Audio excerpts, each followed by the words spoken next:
Dit is natuurlijk gewoon echt Amerikaans. Dus dit is spectaculair, kwart, hege snelheden, volle spektakel. Daar kun je er eens een keer een gokje op wagen.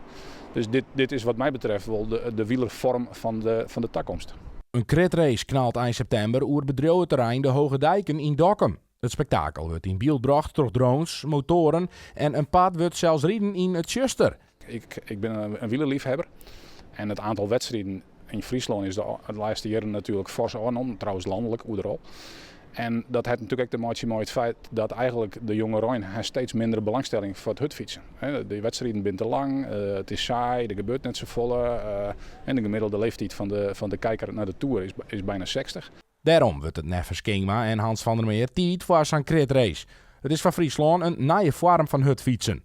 De ambassadeur van het Koordkletske Nachtcriterium is profhutfietser en columner Hartijs de Vries. Ik denk dat het een heel goed initiatief is hier in het noorden om weer wedstrijden te organiseren en om de jeugd onder te spreken. Dus ja, dat kun je alleen maar voorwijzen, denk ik. Want zijn kritrace stiert zo op een startlijst?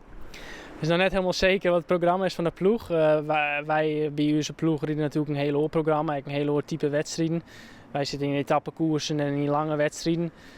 Dit is meer het Amerikaanse concept, dus quad en hut en mij een hele hoop puntenschema.